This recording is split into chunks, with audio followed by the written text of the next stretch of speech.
පැහැසරාට මොහොතක්වත් නින්ද නොගියේ සිත බොහෝ සෙයින් රිදී ඇති නිසා. කාමරය තුළට වී හඬමින් සිටි අයට රිෂී නින්දෙන් ගොරවන හඬ හොඳින් ඇසේ. ඔහු සමගින් ගත කළ කෙටි කාලය තුළ මෙවැනි හැසිරීමක් ඔහු තුළින් දැක නොතිබූ නිසාම ඇයට මෙය දරාගත නොහැකි තරම්ය.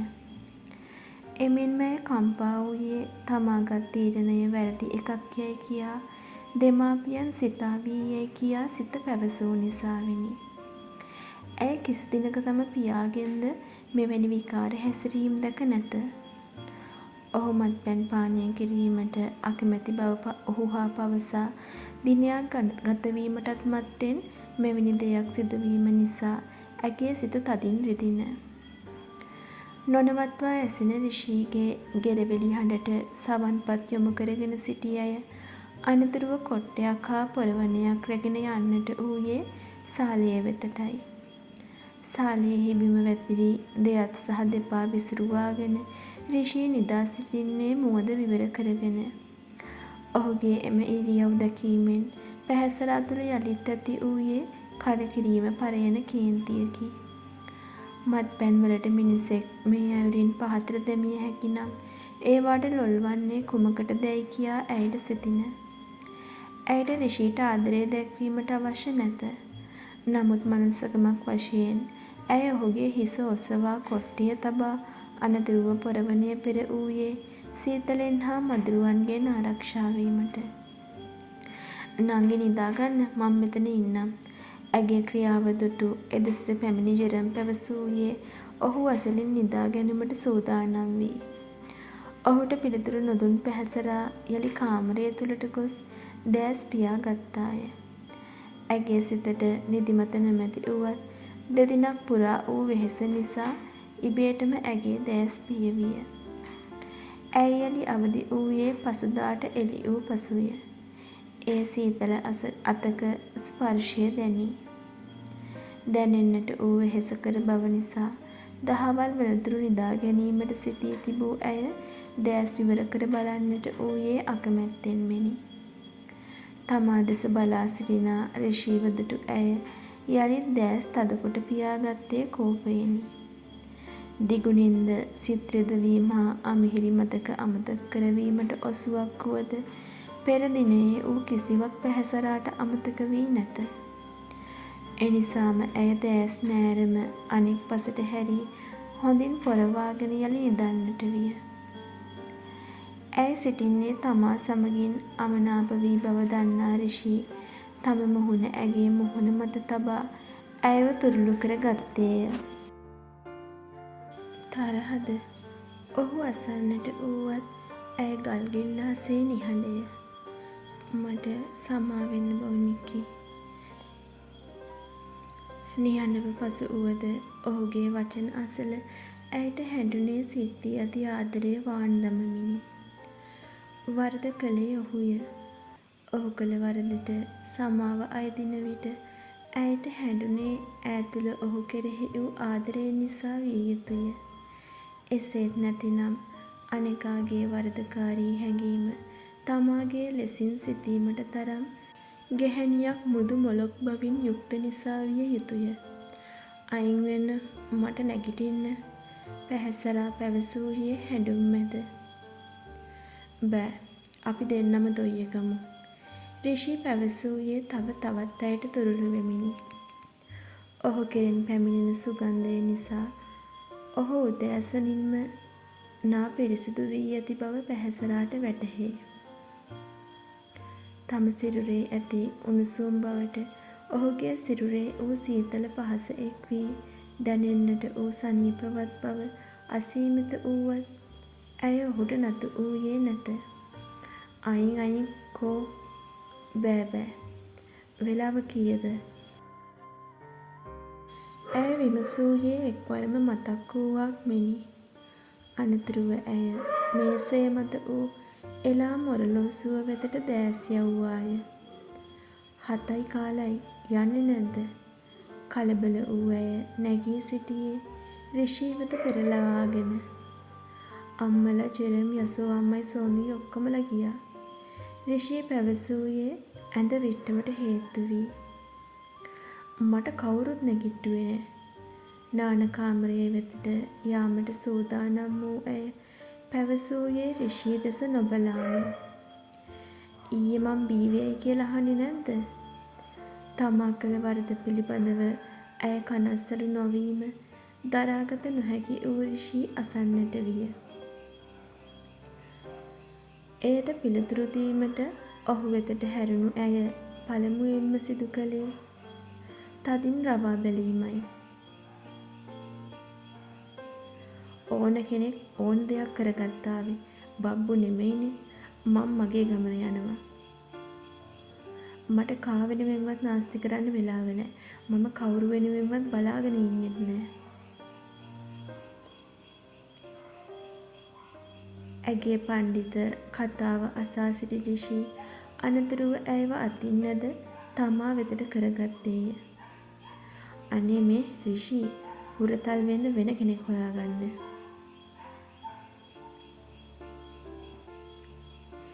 ඇය කෝප ගන්නට වූයේ සැබෑවටමයි. බෝනික්කි කෝ මගේ මොන දිහා බලන්න. ඔහු පැවසූ පසු ඇය ඔහු දෙස බැලුවද නමුත් ඒ වැඩි කැමැත්තකින් නොවේ. පේනවද මගේ මූණේ හිනාවක්වත් නෑ. මම ඉන්නේ ලොකු ගින්දරක.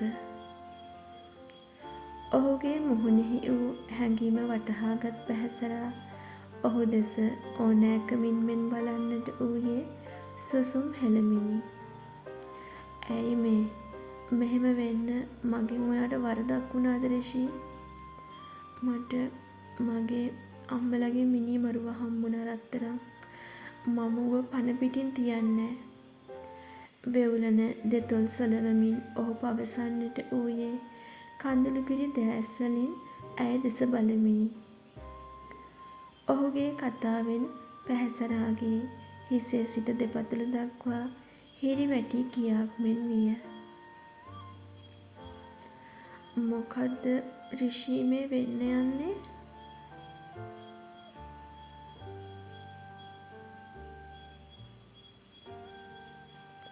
ඇය කතා කළේ ගොත ගසමිනි. සිදු වූ සියල්ල රිෂී ඇය සමගින් පැවසුවද තමා දැනගත් කිසිවක් ඇය ඔහු හා පැවසූයේ නැත. එමෙන්ම ඇය තමා ගිය ගමන පිළිබඳවද කිසිවක් පැවසූයේ නැත. ඒ ඇගේ සොරසිත නිසා නොව ඇයට අවශ්‍ය වූයේ රිෂීව මේ සියලු දෙයින් ඈත් කොට තැබීමට නිසා. හෙළි වූ කරුණු නිසා ඇගේ බිය දෙගුණ තෙගුණ වී ඇත. මම ඌව මරණව රත්තරන්. ඒක සත්තයි. ඔයා මට පොරොන්දු වෙන්න ඕන. සෝනුව රිෂීට පැවසීමට හැකි වූයේ එපමණකි. පැහැසරා අත දිගහැර ඔහු වෙතට අතුල් පහරක් එල්ල කළේ සිද්ධි වූ පීඩනයට අනුවයි. මේ ඔක්කොම මගේ පිට දාලා නිදහස් වෙන්න දෝනේ. ඇය කෑගසා අසන්නට වූයෙන් ඔහු පිළිතුරක් නොමැතිව අසරණව බලා සිටියේය. අපි මේ දුක් විඳින්නේ දවසක hina වෙන්න බව දැන ඇයි මිනි මරුවෙක් වෙන්න හදන්නේ? ඔයා ආදරේ වගේ අම්මටයි තාත්තටයි අක්කටයි විතරයි. ඔයා මට ආදරේ නෑ. ඔයා මට තියා සෝනු බබාටවත් ආදරේ නෑ රිෂී. පැහැසරාගේ වචනවලින් වේදනාවෙන් මිරිකී ගිය රිෂී ඈ වෙතින් මිදී පසෙකට වී හිස බදාගෙන හඬන්නට වූයේ කුඩා දරුවෙකු විලසිනි. ඒ මිනිහා මැරුවා කියලා ඔයාට මොනවද හම්බ වෙන්නේ? අම්මා තාත්තා අක්කා ආපහු එනවද? එතකොට ඔයා කියන්නේ මගේ අම්මා තාත්තට සාධාරණයක් කරන්න එපා කියලාද? මලක් වගේ හිටපු මගේ අක්කට සාධාරණයක් කරන්න එපා කියලාද? හැඬීම නවතා ඔහු විමසූයේ කෝපයෙනි. ඔයා හිතනවද රත්තරන් ඔයා අයාල වෙනුවෙන් මිනි මැරුවම එයාලා සතුටු වෙයි කියලා. නෑ රිෂි, එයාලා තමන්ටම සාප කරගනි මිනි මරුවෙක් අපි හදලා තියෙන්නේ කියලා.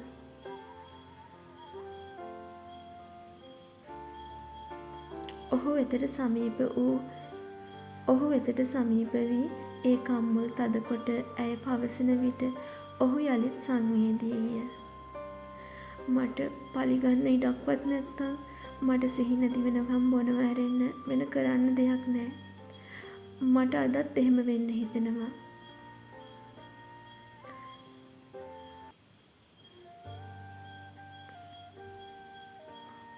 ඒත් මට එහෙම වෙන්න බෑ. මට තේරෙන්නේ නෑ මට උදව් කරන්න බෝනික්කි. මට මගේ හිත හදාගන්න. තම ළම දෙහි ඔහුව සතපවා ගත්තය. ඒ හිස තදින් සිපගෙන අනතුරුව මුදුන් ලෙසින් පිරිමදින්නට වූයේ වරින් වර කල්පනාවක ගිලෙමිනි.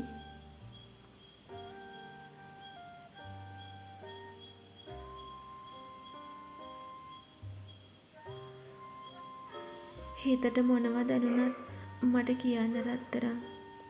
අම්මෙක් තරමට මට පුළුවන් ඒ බර දරාගන්න. මට ඕන ඔයා දවසක ජීවිතේ දිනනවා දකින්න. ඒ වෙනුවෙන් මං ඕන දෙයක් කරනවා. ඔයාට මට මගේ අම්මා තාත්තට ලැජ්ජ වෙන දේවල් ඇරුණම මං මැරිලා ගියත් මගේ රත්තරන්ට පුළුවන් වෙන්න ඕන ලස්සනට ජීවත් වෙන්න සෝනු බබා එක්ක. ඔයා ලස්සනට ජීවත් වෙනවා දැකලා මට සතුටු වෙන්න පුළුවන් වෙන විදිහට එදාට ඔයා තව ආදරයක් ලං කරගත්තත් මට දුකක් දැනෙන එකක් නෑ. ඒ ඔයා ජීවිතේ මම ආස විදිහට දිනලා නිසා. තේරුණාද රිෂි? පැහැසරාගේ දයාබරිත වචන රිෂිගේ සිතට දැනුනේ වියලි කතරට වැටුණු දිය පොදක් ලෙසිනි.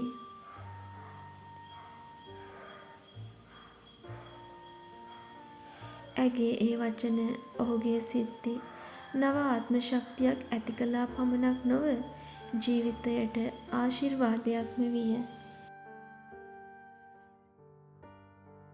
ඇයව මොහොතකට හෝ අත්හැරියහොත් කුරිරු සිතුවිලි අතර තමා අතරමං වේ යැයි සිතී රිෂි ඇයට වඩාත් තදින් දුරුළු විය. මැරයෙක් වුවද ඔහුගේ සිත තමාටද වඩා සිව්මැලි බව පැහැසරාට මේ මොහොතේ සිතින. ඇගේ සිත වඩාත් කරදර වූයේ කපිල පමණක් නොව රිෂීට තර්ජනයක් වූ තවත් අයෙකු සිටින බව දැනගත් නිසාවෙන්. එහෙත් ඔවුන් දෙදෙනාම ඥාතීන් බව රිෂී හෝ පැහැසරා නොදනී. කපිලගේ අණ නිසා රිෂීගේ නිවසට පැමිණි නිමල්ද තමා සිදුකළ සාහසික අපරාධයේ ඉතිරි වූ කිසිවෙකුත් ඇතියැයි කියා නොදනී. එමෙන්ම තමා ඝාතනය කළේ රිෂී හා සම්බන්ධ අයවරුන් බවද ඔහු නොදනී. මම මගේ ජීවිතේ නැති කරන්න හරි ඔයාව රකිනවා මහත්තයෝ. ඔයාට හානියක් කරන්න මං කාටවත් ඉඩ දෙන්නේ නෑ. යැයි අධිෂ්ඨානශීලී ලෙසින් සිතූ පැහැසරා ඔහුගේ හිස යළිත් වතාවක් තදින් සිප ඒ මතට තම මුහුණ බර කර ගත්තාය.